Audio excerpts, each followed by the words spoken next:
Democrat peoples insight और Chanakya strategies ने opinion poll किया है। ये ओपिनियन पोल बिहार के लोगों से बातचीत के आधार पर तैयार किए गए हैं। इसके लिए बिहार की सभी 243 सीटों पर लोगों से बात की गई। ओपिनियन पोल के आंकड़ों में मार्जिन ऑफ एरर ±3% है। ये ओपिनियन पोल एबीपी न्यूज ने नहीं किया है। ओरिएंट बेल टाइल्स स्टूडियो से आप देख रहे हैं एबीपी न्यूज।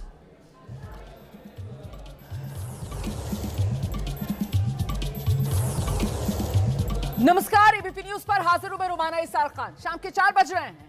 वक्त हो गया है बिहार चुनाव के सबसे बड़े और फाइनल ओपिनियन पोल का।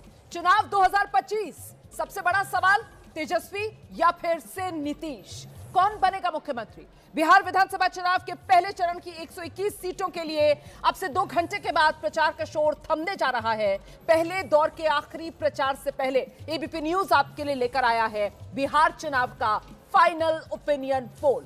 हम आपको 3 अलग अलग एजेंसीज के आंकड़े, ओपिनियन पोल के नंबर्स और साथ ही पोल ऑफ पोल्स दिखाने जा रहे हैं। आप बने रहिए हमारे साथ, क्योंकि लगातार अब हम बिहार चुनाव का नंबर गेम शुरू करने वाले हैं। और शुरुआत सबसे पहले मैट्राइज कंपनी का सर्वे के आंकड़े से हम करने जा रहे हैं।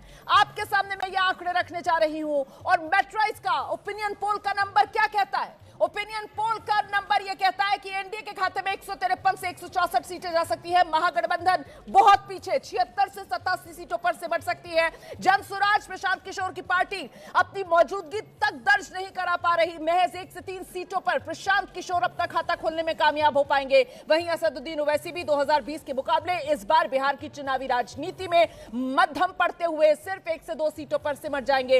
अन्य के खाते में जा सकती है 4 सीटें। आप जानते हैं बिहार में वो जादुई आंकड़ा जो है वो 122 का है, और ऐसे में मैट्राइज आईएनएस का ये आंकड़ा जो एक बार फिर बिहार में एनडीए सरकार नीतीश कुमार की वापसी का संकेत दे रहा है। ओपिनियन पोल का ये आंकड़ा है। प्रचार खत्म होने से पहले बिहार का ये फाइनल ओपिनियन पोल आप देख रहे हैं। बिहार में एनडीए को बहुमत का अनुमान, ओपिनियन पोल का आंकड़ा आपके सामने 122 वो जादुई आंकड़ा है बिहार विधानसभा का। 243 कुल सीटें हैं और ऐसे में बहुमत का अनुमान मैट्राइज आईएनएस के आंकड़े में एनडीए को 153 से 164 सीटें मिलने की संभावना।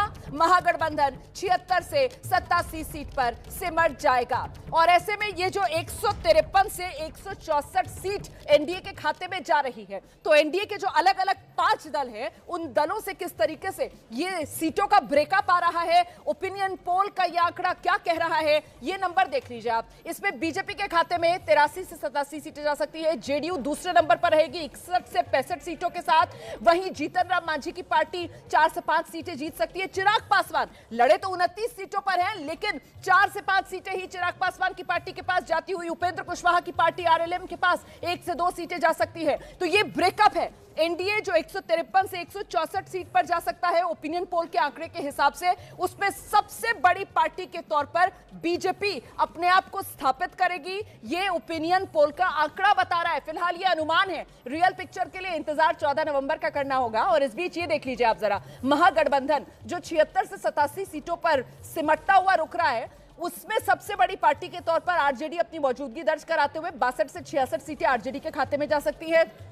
कांग्रेस एक बार फिर महागठबंधन में क्या कमजोर कड़ी साबित हो रही है? फिलहाल नंबर यही बता रहा है, क्योंकि कांग्रेस पार्टी जो 61 सीटों पर चुनाव लड़ रही है, 7 से 9 सीटों पर कांग्रेस पार्टी सिमट जाएगी। लेफ्ट पिछली बार के मुकाबले थोड़ा कम बेहतर प्रदर्शन करती हुई इस बार ओपिनियन पोल के आंकड़े में सीपीआई एमएल 6 से 8, सीपीआई 0 से 1, सीपीआईएम 0 से 1 सीट उसके खाते में भी जा सकती है। और मुकेश सहनी जिन्होंने 15 सीटों पर अपने उम्मीदवार उतारे हैं, वो भी महज 1 से 2 सीट ही हासिल कर सकते हैं। तो कुल मिलाकर ये तस्वीर अभी तक आपने देखा कैसे एनडीए को बहुमत मिलने का अनुमान जताया जा रहा है इस आंकड़े में। और वोट परसेंटेज का जो आंकड़ा है वो बेहद महत्वपूर्ण हो जाता है, क्योंकि एनडीए के खाते में 49% वोट परसेंटेज जाते हुए महागठबंधन के खाते में 38% वोट परसेंटेज जाते हुए आप देख रहे हैं। अन्य के खाते में 13% वोट परसेंटेज यहां पर नजर आ रहा है। और कुल मिलाकर यही वो नंबर है जो सबसे ज्यादा इंपॉर्टेंट हो जाता है। और इंपॉर्टेंट इसलिए हो जाता है क्योंकि अगर 2020 के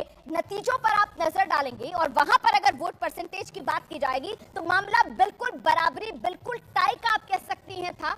क्योंकि 37-37% के आसपास दोनों ही गठबंधनों के खाते में वोट शेयर गया था। सिर्फ कुछ पॉइंट परसेंटेज का दोनों के बीच फासला था, लेकिन यहां मामला पूरी तरीके से पलट गया है। अब मैं आपका परिचय कराती हूं इस ओपिनियन पोल के आंकड़ों पर चर्चा करने के लिए जो खास मेहमानों का पैनल हमारे साथ मौजूद है।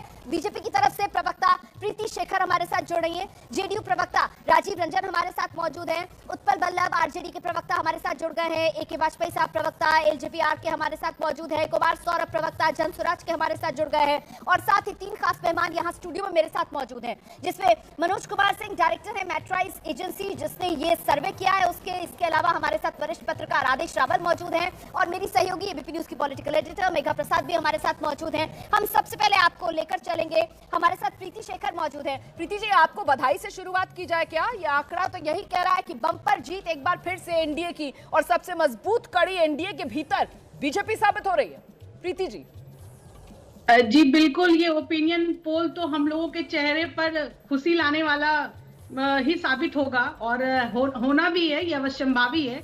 और सबसे बड़ी बात है कि ये पूरे ओपिनियन पोल की जो आज बात हो रही है उसमें सबसे बड़ी भूमिका यदि किसी की है बिहार के चुनाव में तो वो महिलाओं की है, क्योंकि हम पिछले किसी भी चुनाव को देख लें, चाहे पिछले लोकसभा चुनाव की बात कर लें या पिछले विधानसभा चुनाव 2020 की बात कर लें, हर चुनाव में महिलाओं ने बहुत ही आगे बढ़ चढ़कर अपना योगदान दिया है।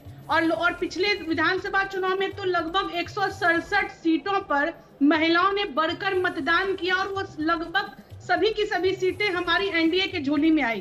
तो एक महिला होने के नाते, एक पार्टी की मतलब आप ये कह रही हैं कि महिलाओं का ये आशीर्वाद है जिसकी वजह से ये भरपूर बहुमत वाला नंबर एनडीए के खाते में आएगा। फिलहाल मैं बता दूं कि ये सिर्फ और सिर्फ ओपिनियन पोल के आंकड़े हैं। प्रीति जी, मैंने बधाई दे दी, आपने भी पूरी मुस्कुराहट के साथ खुले मन से उसको स्वीकार किया, ठीक है, लेकिन अभी ओपिनियन पोल भी 2 और एजेंसीज के आने बाकी है, तो थोड़ा सा इंतजार कर लेना चाहिए। और जल्दी से आरजेडी के प्रवक्ता उत्पल बल्लभ हमारे साथ मौजूद है, जरा एक रिएक्शन उनका लेते हैं। उत्पल जी, आपका रिएक्शन आंकड़ों पर, क्योंकि यहां पर तो एक बार फिर से बिहार में नीतीश सरकार, संकेत यही है ओपिनियन पोल के आंकड़े में।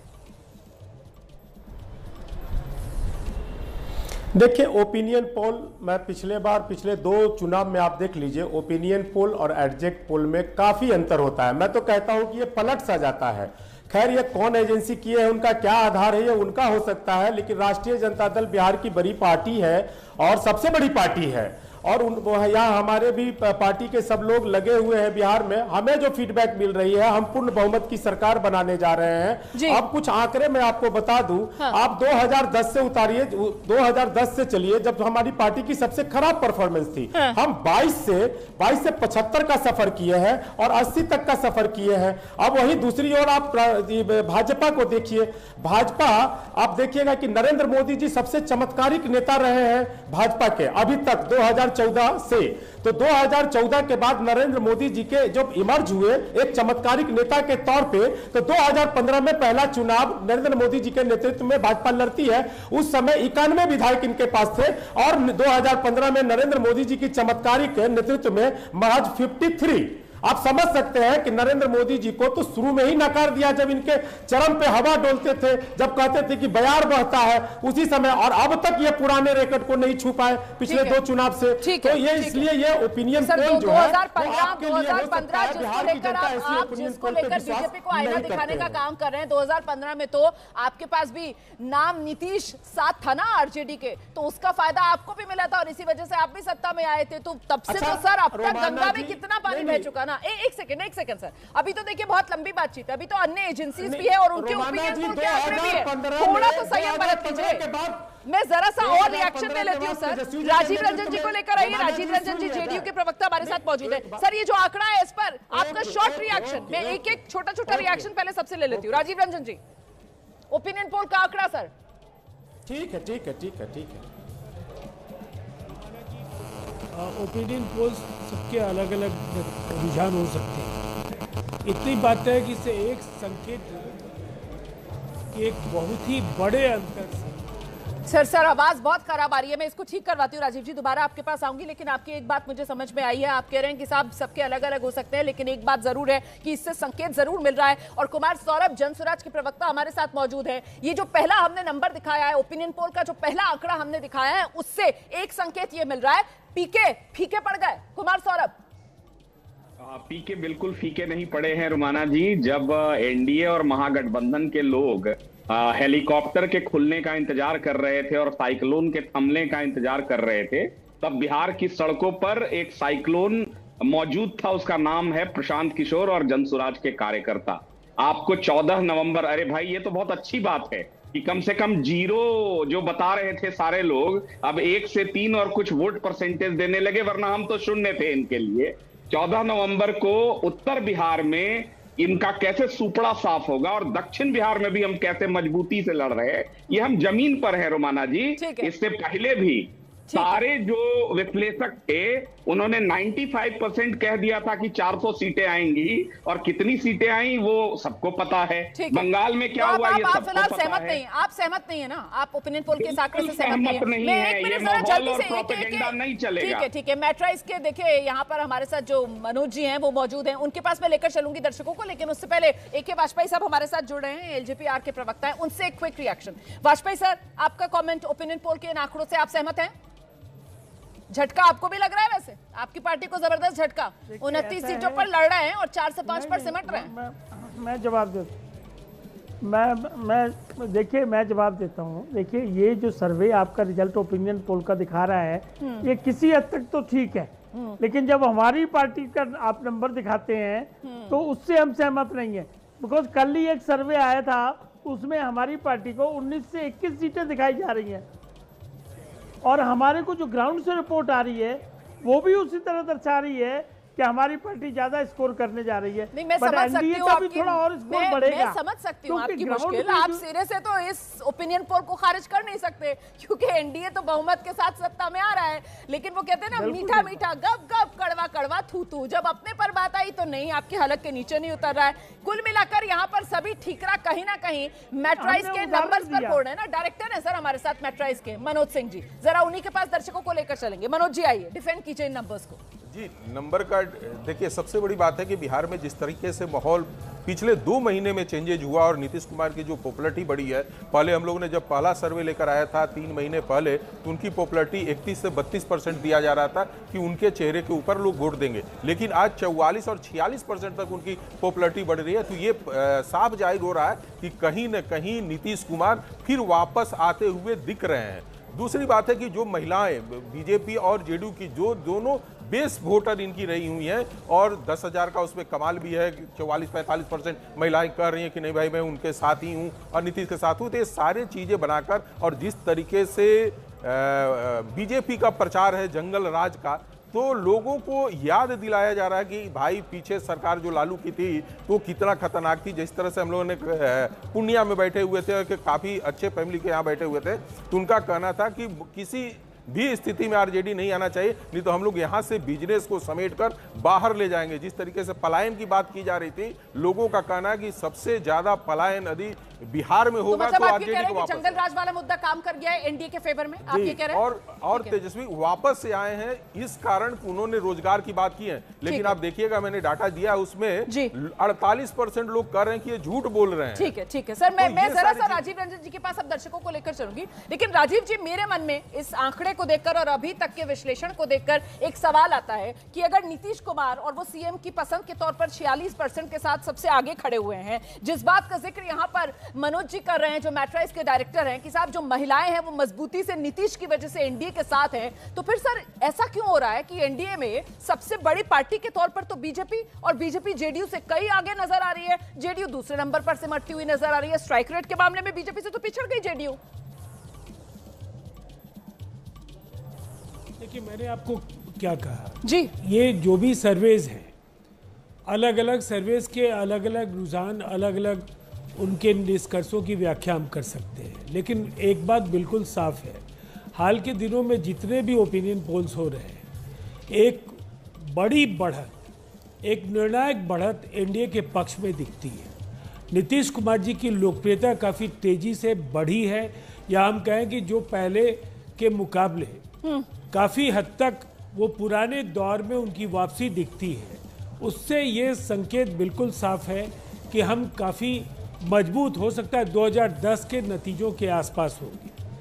और जहाँ तक जो एनडीए के घटक 2010 के नतीजों के हिसाब से सर जेडीयू सबसे बड़ी पार्टी थी। 2010 के नतीजे मतलब जेडीयू का अब तक का सर्वश्रेष्ठ प्रदर्शन। 2010 के नतीजे मतलब जेडीयू ने 115 सीटें जीती थी और बीजेपी 91 सीटों पर थी, जेडीयू के मुकाबले बहुत पीछे। लेकिन अभी जो तस्वीर ओपिनियन पोल के आंकड़े में आ रही है वो बिल्कुल उससे उलट आ रही है। एनडीए सबसे बड़ी पार्टी के तौर पर है, लेकिन सबसे बड़ी पार्टी के तौर पर बीजेपी अपने आप को स्थापित कर रही है बिहार की चुनावी राजनीति में। राजीव जी, मैं आऊंगी आपके पास। इस बीच एक और नंबर है, वो दिखाना जरूरी हो जाता है, सीएम के तौर पर पहली पसंद कौन। और ये नंबर जरूरी इसलिए हो जाता है क्योंकि अब तो देखिए दोनों ही तरफ से चेहरे सामने रख दिए गए और एक सवाल बार बार यह भी पूछा गया कि कहीं ऐसा तो नहीं है कि मुद्दा पीछे छूट जाएगा और चेहरे के इर्द गिर्द चुनाव सिमट जाएगा। और ऐसे में सीएम के तौर पर पहली पसंद के तौर पर नीतीश कुमार के आसपास भी कोई नजर नहीं आता है। 46% लोगों की पसंद नीतीश कुमार। दूसरे नंबर पर डिस्टेंट सेकंड जिसको कहा जाएगा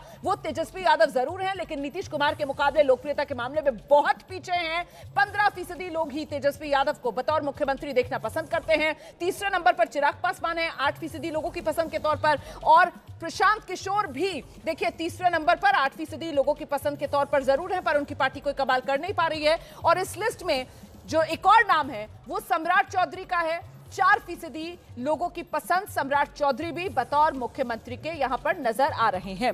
हम जरा जल्दी से एक कमेंट लेंगे, मेरी सहयोगी मेघा हमारे साथ मौजूद है। मेघा, ये नंबर क्या कह रहा है?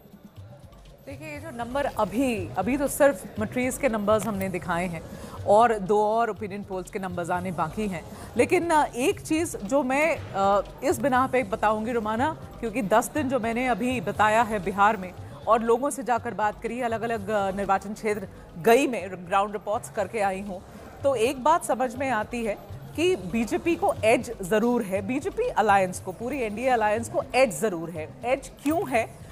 2 चीज़ें हैं। एज हो, देखिए इन कंपैरिजन भी एज होता है। इन कंपैरिजन एज जब मैं कहती हूँ तो उसका ये मतलब है कि मेरे जनरेशन के लोग जो बिहार में पैदा हुए, बड़े हुए, स्कूलिंग वहीं करी, मेरे एज ग्रुप के लोग भी इस बात को मानते हैं कि किसी भी हाल से लालू प्रसाद या उस समय का दौर जहां हमने वायलेंस हम सब ने देखा है, बिहार में बड़े होते हुए वायलेंस स्कूल के पास, घरों के पास, हर जगह देखा है। वो जो डर है एक है ना, वो मेरे जनरेशन के लोगों से तो उनके दिलो दिमाग से बाहर नहीं गई है। और आप ये चीज़ रिफ्लेक्ट होती हुई ज़मीन पे देखते हैं जब लोग बात करते हैं कि अगर लालू जी के बेटे को वोट दिया जाए, तेजस्वी को वोट दिया जाए, तो वही समय वो दौर वापस आ जाएगा। वो डर है अभी।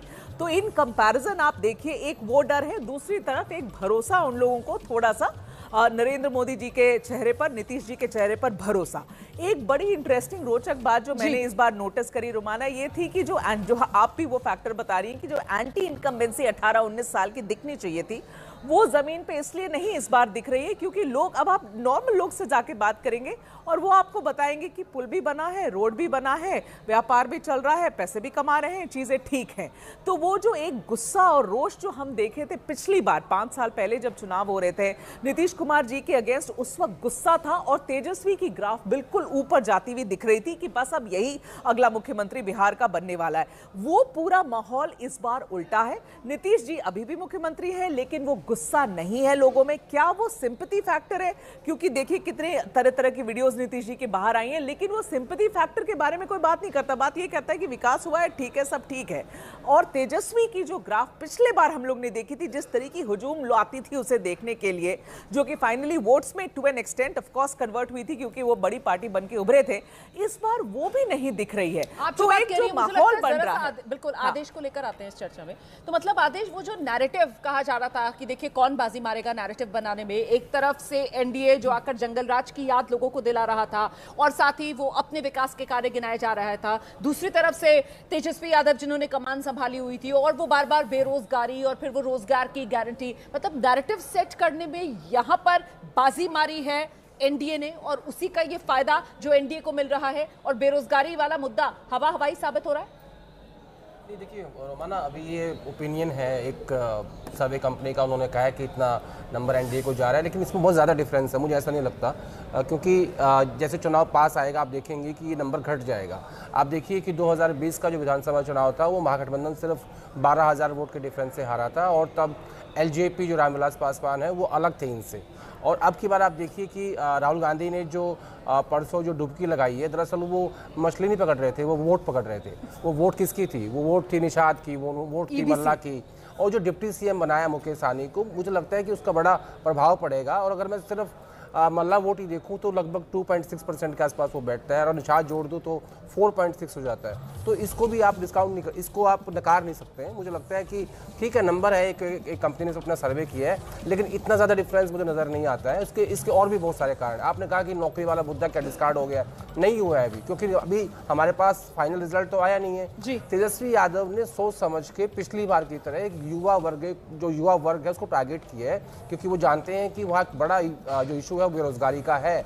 लेकिन इस नंबर पे मैं एग्री नहीं करता हूँ, लेकिन मुझे लगता है कि ये जो फाइट है काफी नजदीक है। मतलब मैट्राइज वाला अगर आंकड़ा देखें हम तो यहाँ तो वोट शेयर जो है वो बिल्कुल एक अलग कहानी बता रहा है। वो बता रहा है कि एनडीए के खाते में 49% वोट शेयर चला जाएगा। एक बात हो, अगर इतने पॉपुलर नीतीश कुमार जी हैं और बीजेपी तो अपने सर्वे खुद से कराती है, तो क्यों नहीं घोषित करते कि हमारे मुख्यमंत्री नीतीश कुमार होंगे? क्यों नहीं कह देते साहब एक बार में? एक बार भी प्रधानमंत्री जी ने या गृह मंत्री जी ने एक बार भी ये विराम लगाने की कोशिश की गई है ना बीजेपी की तरफ से। वो बार बार कहते हैं, सम्राट चौधरी आए हैं खुलकर, उन्होंने कहा है कि नीतीश ही होंगे सीएम। नहीं, उनके कहने से नहीं होगा। प्रधानमंत्री जी ने जो पहली सभा की उसमें 28 बार ये कहा कि एनडीए की सरकार बनेगी 45 मिनट के भाषण में।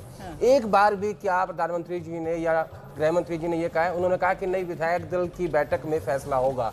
तो आप इतने पॉपुलर नीतीश कुमार हैं तो क्यों नहीं कहा जा रहा है कि अगले मुख्यमंत्री वही होंगे?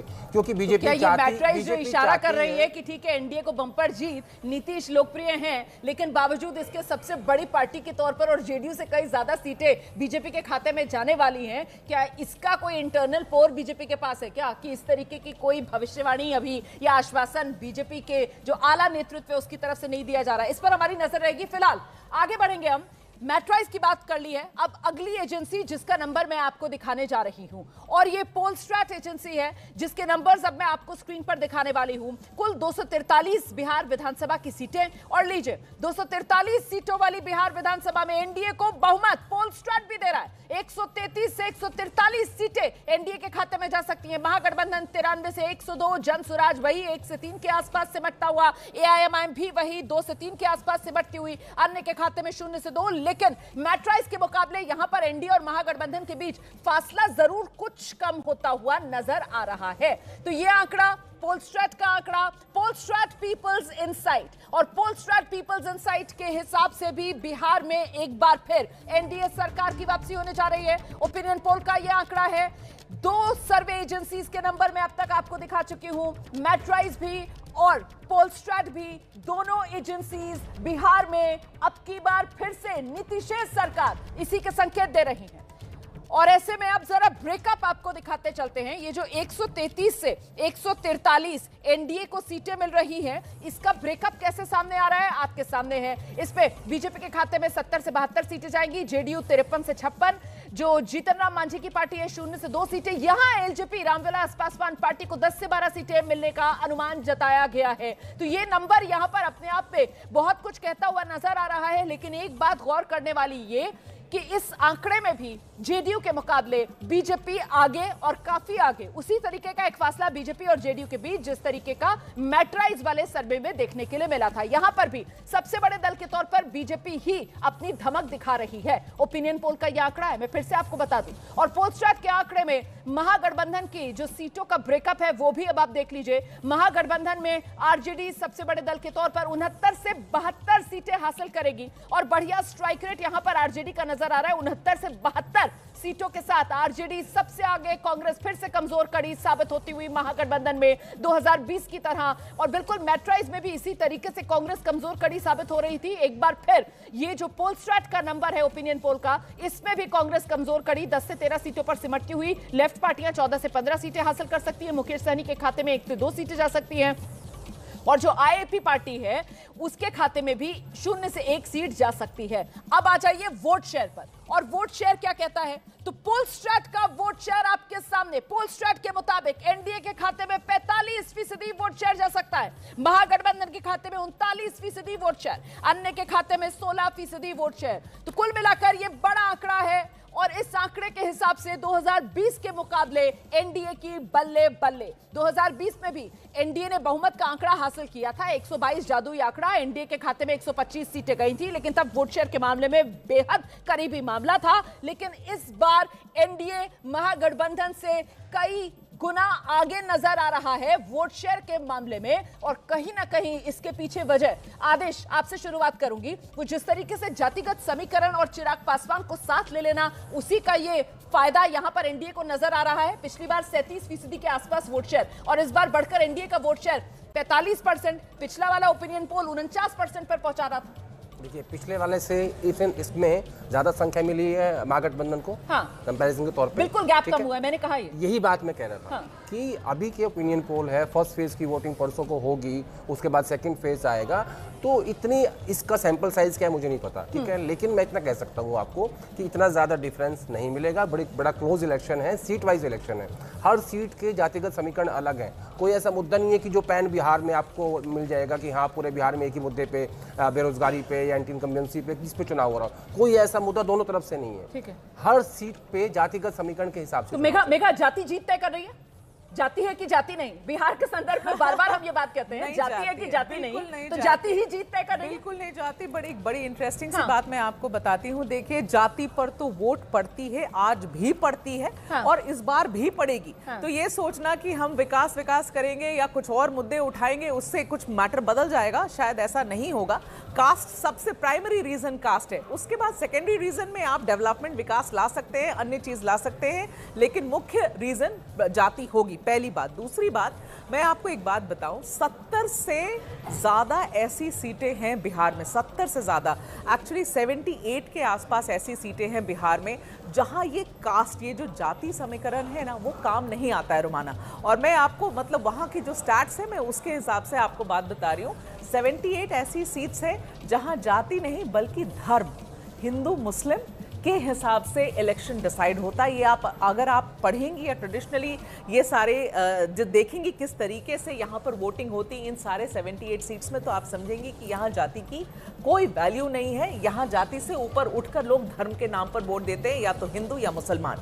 वो 78 सीट, वो 78 सीट्स बहुत ज़्यादा क्रूशियल होने वाले हैं इस बार भी रोमाना। और ये सीमांचल का पूरा एरिया, जहाँ जहाँ, और भले ही मुस्लिम उम्मीदवार करीब 30 से 34 के करीब ही उतारे गए। और उसके अलावा मैं आपको बता रही हूँ, नॉर्थ बिहार में, उत्तर बिहार में हर एक जिले में कुछ 4-5 ऐसी सीट्स है जहां पर ये खेल होता है। तो जब आप जाति के सवाल पूछती हैं तो जाति ऑफ कोर्स प्राइमरी रीजन है, लेकिन उसके अलावा ऐसी एक बहुत बड़ा नंबर है 78 जहां पर जाति काम नहीं आ रही है। तो ये सारी चीजों को देखिए, कॉम्प्लिकेटेड बिहार का। ठीक है, आरजेडी के प्रवक्ता उत्पल बल्लभ का हम जरा रुक कर लेते हैं। उत्पल जी, थोड़ा सा चैन की सांस ली आपने, क्योंकि जो फासला पिछले वाले सर्वे में था वो कुछ घटता हुआ यहाँ पर नजर आ रहा है, और अभी एक सर्वे के नंबर दिखाना अभी बाकी है। उत्पल जी, नहीं देखिए, जरा धैर्य से सुनिएगा और समय दीजिएगा रोमाना जी। जिस तरह से आप सबको समय दिए हैं, सिर्फ उतना ही, ज़्यादा समय नहीं मांगूंगा मैं आपसे। आप पिछले बार भी जो आंकड़ा दिखाई हैं उसके हिसाब से अभी कुछ विश्लेषक कह रहे थे कि नीतीश कुमार जी की लोकप्रियता बढ़ी है। आप देखेंगे कि नीतीश कुमार जी 115 सीट 2010 में लाए। अब जब एक और कह रहे हैं राजीव रंजन जी कि हम 10 वाले परफॉर्मेंस को करेंगे, जब लड़ ही रहे हैं 100 सीट पे तो 110 पर कैसे ही जीत जाएंगे? ये सब समझ में नहीं आता, ये कौन गणित है? ये तो प्रधानमंत्री जी जो गणित समझाते हैं A+B के होल स्क्वायर में एक्स्ट्रा 2AB, वो वाला फॉर्मूला पर ही सब होगा। ऐसे संभव नहीं है कि 100 सीट पे लड़ने वाले 115 सीट जीत जाए।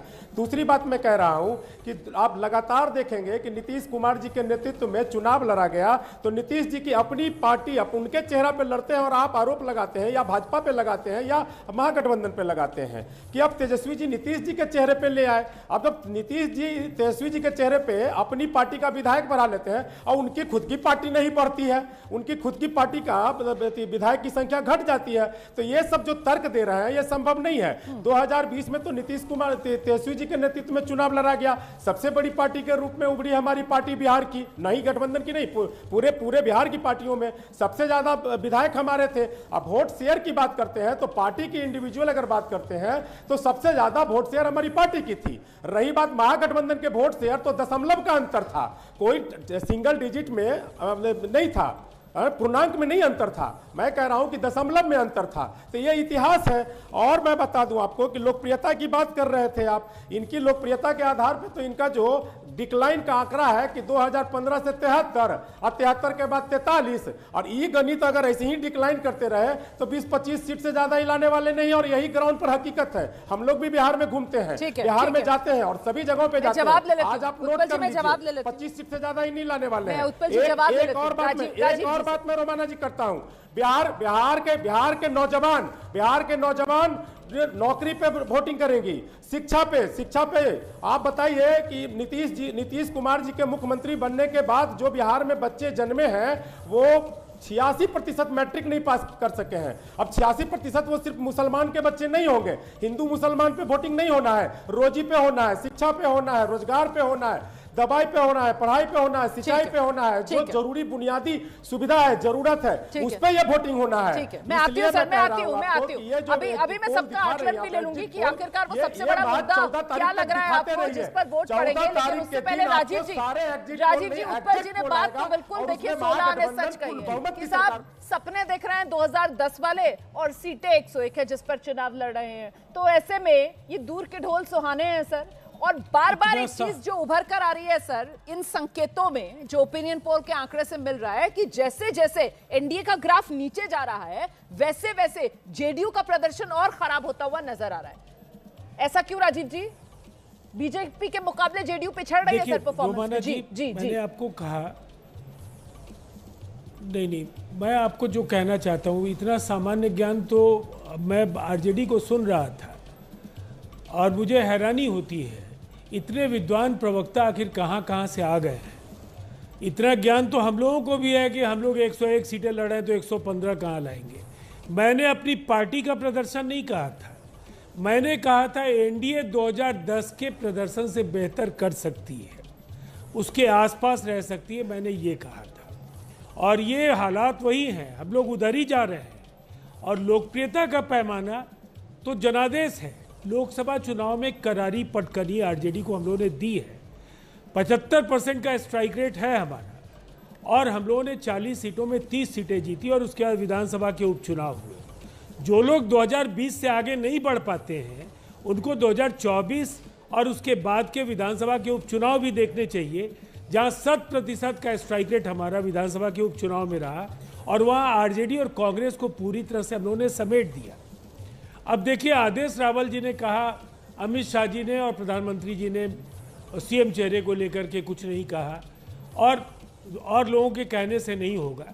मैं समझता हूँ भारतीय जनता पार्टी को आप लंबे समय से कवर कर रहे हैं, जो लोग भी, उनको पता है कि किसी भी भारतीय जनता पार्टी की नेता की ये हैसियत नहीं है कि पार्टी के आधिकारिक लाइन के बाहर जाकर के वो कहे अगर अमित शाह जी और प्रधानमंत्री नरेंद्र मोदी जी की पसंद या नीतीश कुमार जी के चेहरे पर सहमति नहीं होगी और इस बात को केशव प्रसाद मौर्य अगर कह रहे हो या सम्राट चौधरी कह रहे हो या बिहार के 243 विधानसभा क्षेत्रों में विधानसभा सम्मेलनों में एनडीए के सभी नेता 2025 फिर से नीतीश का जो आधिकारिक नारा का उद्घोष कर रहे हो, ये ऐसे नहीं होता है रोमाना जी। ठीक है, ये तय है, नीतीश कुमार जी मुख्यमंत्री थे, ठीक है सर, हैं और आगे भी रहे। मैं प्रीति शेखर का रुख कर रही हूँ, बीजेपी की प्रवक्ता हमारे साथ मौजूद हैं। प्रीति जी, लेकिन अभी तक देखिए 2 अलग अलग ओपिनियन पोल के आंकड़े आप देख चुकी हैं और दोनों में नजर आ रहा है एनडीए कितनी कंफर्टेबल पोजीशन में। मुझे लगता है एक थैंक यू यहाँ पर वाजपेयी जी बैठे हुए हैं, उनके लिए बनता है,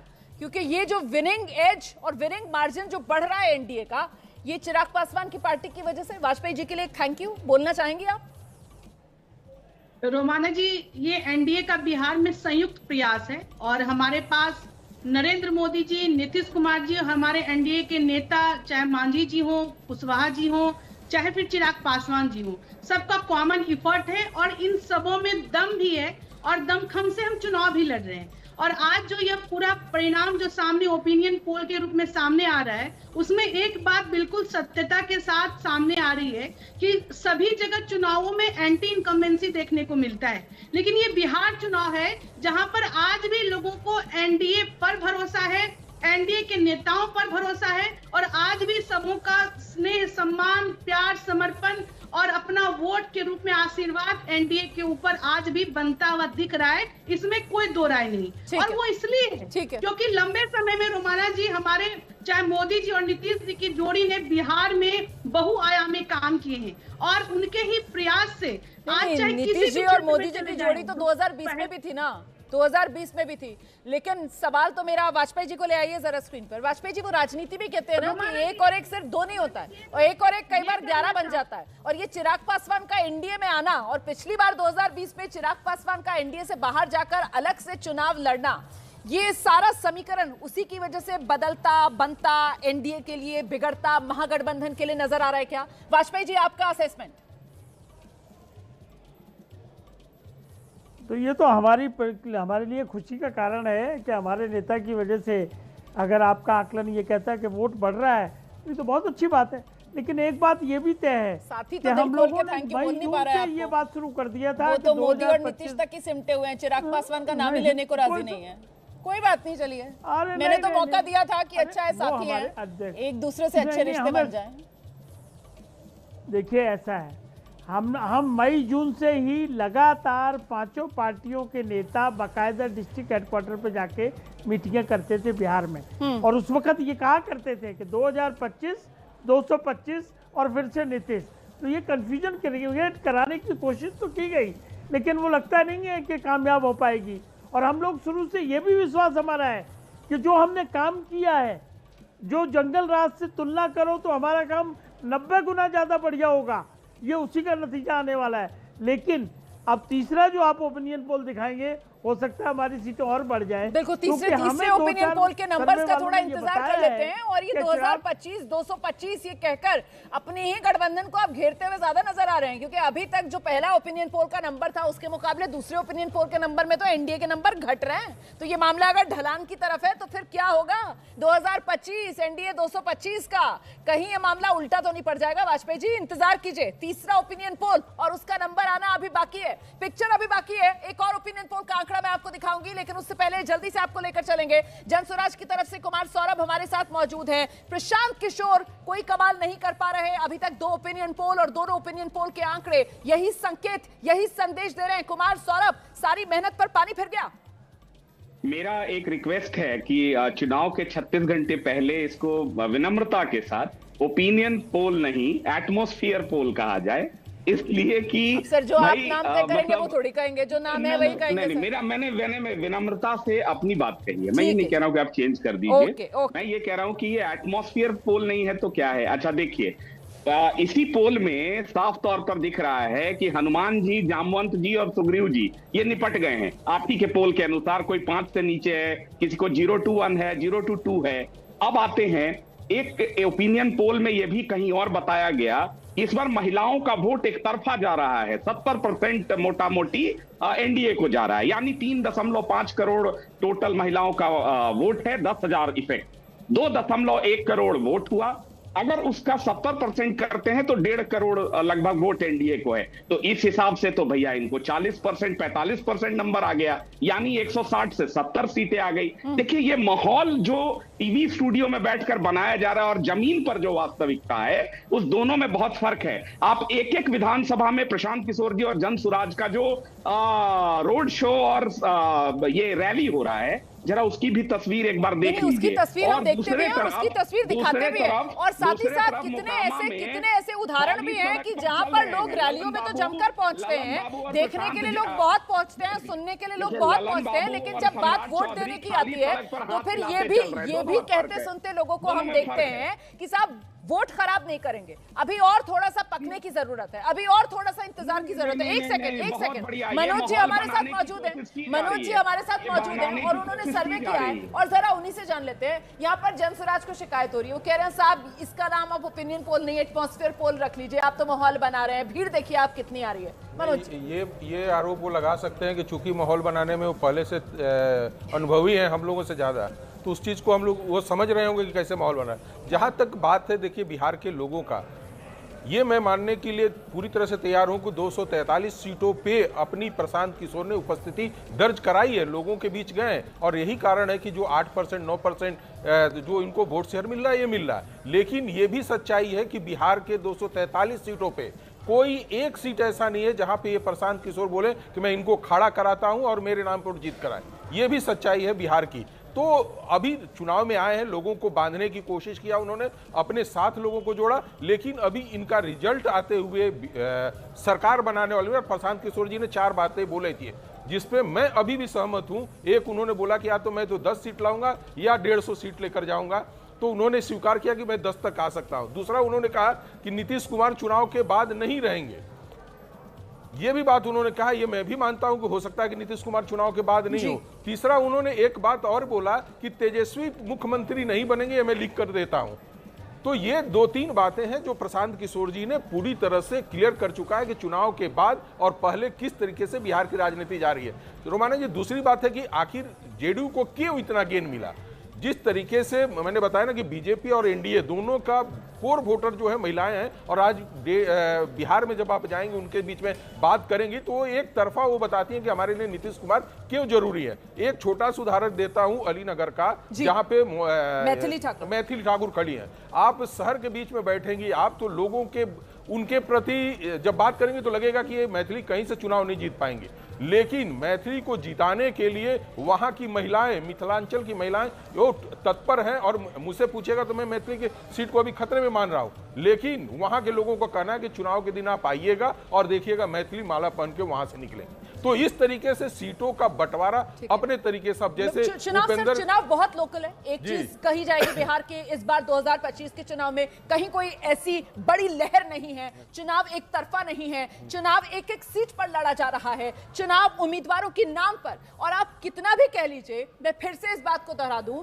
चुनाव में जाति है कि जाति नहीं, जाति ही जीत की कुंजी है। यह भी कई बार साबित हुआ है और बिहार में भी यह साबित होता हुआ नजर आएगा। इसीलिए ये बिहार का चुनाव, जिसको बहुत से लोग कह रहे हैं कि बहुत रंगहीन है, बहुत से लोग कह रहे हैं बहुत स्वादहीन है, बहुत से लोग कह रहे हैं कि कोई एक बड़ी लहर नहीं है, किसी की आंधी, किसी का तूफान नहीं है, तो फिर आखिरकार वो क्या फैक्टर है जिसको लेकर बिहार का वोटर निकलेगा और 6 नवंबर पहले चरण में, 11 नवंबर दूसरे चरण में वोट डालेगा और बिहार की नई सरकार तय करेगा। सबसे तेज नतीजे 14 नवंबर एबीपी न्यूज पर हमारे साथ देखेगा। और इस बीच तीसरा ओपिनियन पोल का नंबर मैं आपको दिखाने जा रही हूं। ये तीसरी सर्वे एजेंसी है और तीसरी सर्वे एजेंसी चाणक्य स्ट्रैटेजीज के मुकाबले एनडीए के खाते में 128 से 134 सीटें, महागठबंधन 102 से 108, अन्य के खाते में 5 से 9।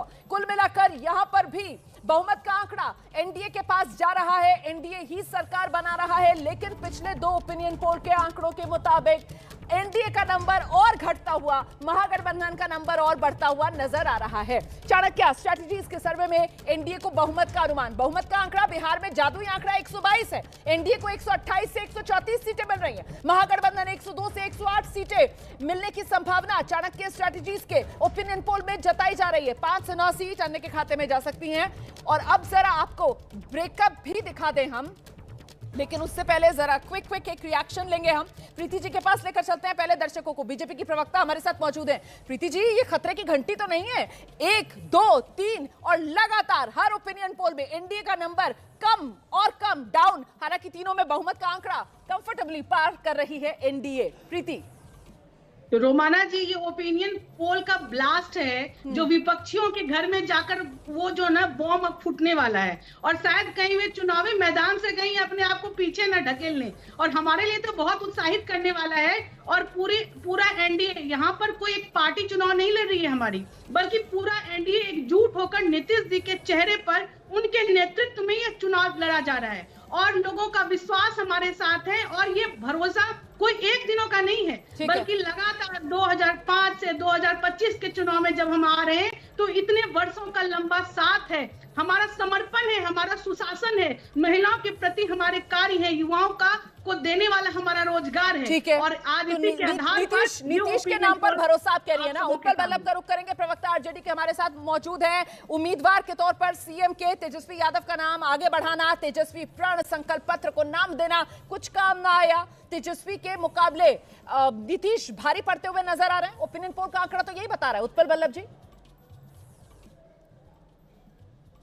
देखिए, ये ओपिनियन पोल जो किए उसका क्या आधार है हमें नहीं पता है, लेकिन अगर कुछ सवाल ओपिनियन पोल पे करके अगर करेंगे तो इस बार का बिहार का जो चुनाव है वो शिक्षा पर होने वाला है। जो 86% लोग जो मैट्रिक नहीं पास किए हैं, जो उसके बाद रोजगार पे होना है, महंगाई पे होना है और भ्रष्टाचार पे होना है। उसके बाद मैं कह रहा ये जो हत्या बलात्कार जो हो रहे हैं और सरकारी संरक्षण में जो आप देखेंगे बालिका जो है ना गृहकांड, जिसमें अनाथ बालिकाओं के साथ सरकारी संरक्षण में बलात्कार किया गया, दिन दहाड़े हत्याएं हो रही है हजारों लोगों के सामने चुनाव प्रचार के दौरान। ये सारे मुद्दे पे बिहार का चुनाव होना है और एग्जिट पोल करने वालों को जो ये पोल का रिजल्ट निकाले हैं, मैं समझता हूं कि उन्हें बिहार के बारे में कोई आकलन नहीं है। जिस मैथिली ठाकुर की बात कर रहे थे, वो हम पूछ दीजिएगा तो विधानसभा का नामों नहीं बता पाएंगे, अगल बगल का 2 विधानसभा का। मैं दावे के साथ ये बात कह रहा हूं। तो इसलिए कह रहा हूं कि इस तरह का जो अनमैच्योर जो एक्सपर्ट से जो आया है वो नहीं है। यहाँ के बिहार की जनता पूरी तरह से मैच्योर है। व्यक्तिगत टिप्पणियां करने से थोड़ा सा बचिए सर, अपना आकलन रखेंगे तो ज्यादा बेहतर रहेगा, ज्यादा अच्छी चर्चा हो पाएगी। इस तरीके की व्यक्तिगत नहीं, मैं दावे के साथ कर रहा हूँ। मेरी आपसे विनम्र गुजारिश है। मैं राजीव जी मैं आपसे जानना चाह रही हूँ, इस बार 2025 बिहार विधानसभा चुनाव और हार जीत तय करने वाले सबसे बड़े फैक्टर आपको क्या लगता है क्या रहने वाले हैं? देखिए, विकास विकास विकास। बिहार की जनता जंगल राज के दौर में लौटना नहीं चाहती है। खून खराबा, गरस्ती, गोलियां, मुझे लगता है उस दौर में कोई भी जो भी उस खौफनाक मंजर को याद करता है लौटना नहीं चाहेगा। दूसरी तरफ विकास, संपन्नता, वैभव, रोजगार, नौकरियां, सशक्तिकरण, ये जो मंत्र है और ये जो रोड मैप है नीतीश कुमार जी के नेतृत्व में एनडीए का, ये 2010 की ओर मुझे ले जाता हुआ दिख रहा है। ठीक है। और हमें विश्वास है एक अपराजय प्रचंड जनादेश एनडीए को मिलेगा, नीतीश कुमार जी फिर मुख्यमंत्री बनेंगे। ठीक है। कुमार सौरभ, मतलब आपका पलायन का मुद्दा, आपका शिक्षा का मुद्दा, कोई मुद्दा नहीं चला, इसकी वजह आपको क्या नजर आती है? क्योंकि कमोबेश जो महागठबंधन है उसकी तरफ से भी यही सारे मुद्दे उठाए जा रहे थे, रेप्लिकेशन हो गया। देखिए ना रुमाना जी, कितना अच्छा लग रहा है अब हमको कि इसी ओपिनियन पोल में तीसरे तक आते आते ऑलमोस्ट लाइक फ्लोर पर आ रहे हैं।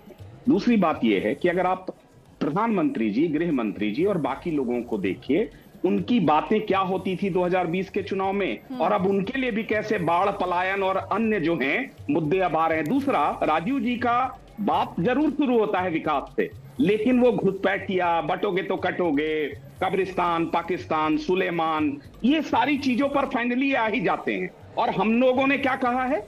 शिक्षा, रोजगार, पलायन, पूंजी का ठीक है सर, समय मेरे पास इतना ही है। बहुत बहुत शुक्रिया आप सभी का हमारे साथ जुड़ने के लिए। कुल मिलाकर ये ओपिनियन पोल का आंकड़ा और ये फाइनल ओपिनियन पोल के आंकड़े आपने देखे जो बता रहे हैं कि बिहार में एक बार फिर से नीतीश सरकार बिहार में बंपर सीटों के साथ आने को तैयार है, एनडीए सरकार। हालांकि ये सिर्फ ओपिनियन पोल के आंकड़े थे और एग्जैक्ट नतीजों के लिए 14 नवंबर का आपको इंतजार करना होगा। उससे पहले 6 और 11 नवंबर 2 चरणों में बिहार में वोटिंग है। मुझे इजाजत दीजिए। एबीपी न्यूज पर खबरों का सिलसिला लगातार जारी है।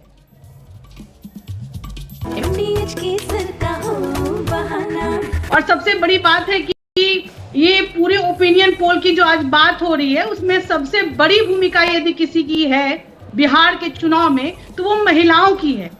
क्योंकि हम पिछले किसी भी चुनाव को देख लें, चाहे पिछले लोकसभा चुनाव की बात कर लें या पिछले विधानसभा चुनाव 2020 की बात कर लें, हर चुनाव में महिलाओं ने बहुत ही आगे बढ़ चढ़कर अपना योगदान दिया है। और पिछले विधानसभा चुनाव में तो लगभग 167 सीटों पर महिलाओं ने बढ़कर मतदान किया और वो लगभग सभी की सभी सीटें हमारी एनडीए के झोली में आई। तो एक महिला होने के नाते, एक पार्टी की मतलब आप ये कह रही हैं कि महिलाओं का ये आशीर्वाद है जिसकी वजह से ये भरपूर बहुमत वाला नंबर एनडीए के खाते में आएगा। फिलहाल मैं बता दूं कि ये सिर्फ और सिर्फ ओपिनियन पोल के आंकड़े हैं। प्रीति जी, मैंने बधाई दे दी, आपने भी पूरी मुस्कुराहट के साथ खुले मन से उसको स्वीकार किया, ठीक है, लेकिन अभी ओपिनियन पोल भी 2 और एजेंसीज के आने बाकी है, तो थोड़ा सा इंतजार कर लेना चाहिए। और जल्दी से आरजेडी के प्रवक्ता उत्पल वल्लभ हमारे साथ मौजूद है, जरा एक रिएक्शन उनका लेते हैं। उत्पल जी, आपका रिएक्शन आंकड़ों पर, क्योंकि यहां पर तो एक बार फिर से बिहार में नीतीश सरकार, संकेत यही है ओपिनियन पोल के आंकड़े में।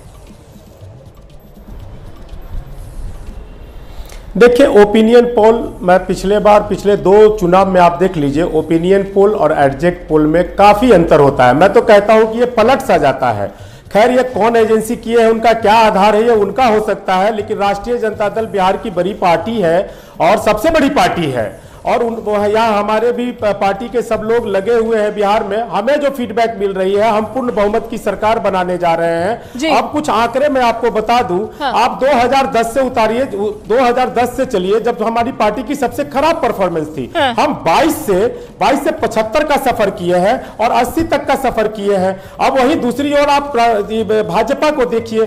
भाजपा आप देखिएगा कि नरेंद्र मोदी जी सबसे चमत्कारिक नेता रहे हैं भाजपा के अभी तक 2014 से। तो 2014 के बाद नरेंद्र मोदी जी के जब इमर्ज हुए एक चमत्कारिक नेता के तौर पे, तो 2015 में पहला चुनाव नरेंद्र मोदी जी के नेतृत्व में भाजपा लड़ती है। उस समय 91 विधायक इनके पास थे और 2015 में नरेंद्र मोदी जी की चमत्कारिक नेतृत्व में महज 53। आप समझ सकते हैं कि नरेंद्र मोदी जी को तो शुरू में ही नकार दिया जब इनके चरम पे हवा डोलते थे, जब कहते थे कि बयार बहता है उसी समय, और अब तक ये पुराने रिकॉर्ड को नहीं छू पाए पिछले 2 चुनाव से। तो ये इसलिए ये ओपिनियन पोल जो है वो आपके लिए हो सकता है। बिहार की जनता ऐसी ओपिनियन पोल पे विश्वास बीजेपी को आईना दिखाने का काम कर रहे हैं। 2015 में तो आपके पास भी नाम नीतीश साथ था ना आरजेडी के, तो उसका फायदा आपको भी मिला था और इसी वजह से आप भी सत्ता में आए थे। तो तब से तो सर अब तक गंगा में कितना पानी बह चुका ना। एक सेकंड सर, अभी तो देखिए बहुत लंबी बातचीत है, अभी तो अन्य एजेंसीज भी है और उनके ओपिनियन पोल के आंकड़े भी है। थोड़ा तो संयम बरत कीजिए। मैं जरा सा और रिएक्शन दे लेती हूँ सर। राजीव रंजन जी को लेकर आइए। राजीव रंजन जी जेडीयू के प्रवक्ता हमारे साथ मौजूद है। सर ये जो आंकड़ा है इस पर आपका शॉर्ट रिएक्शन, मैं एक छोटा रिएक्शन पहले सबसे ले लेती हूँ। राजीव रंजन जी, ओपिनियन पोल का आंकड़ा सर। ठीक है। ओपिनियन पोल्स सबके अलग अलग रुझान हो सकते हैं। इतनी बात है कि इससे एक संकेत कि एक बहुत ही बड़े अंतर से। सर आवाज बहुत खराब आ रही है, मैं इसको ठीक करवाती हूँ। राजीव जी दोबारा आपके पास आऊंगी, लेकिन आपकी एक बात मुझे समझ में आई है। आप कह रहे हैं कि साहब सबके अलग अलग हो सकते हैं, लेकिन एक बात जरूर है कि इससे संकेत जरूर मिल रहा है। और कुमार सौरभ जनसुराज के प्रवक्ता हमारे साथ मौजूद है। ये जो पहला हमने नंबर दिखाया है, ओपिनियन पोल का जो पहला आंकड़ा हमने दिखाया है, उससे एक संकेत ये मिल रहा है, पीके फीके पड़ गए। कुमार सौरभ, पीके बिल्कुल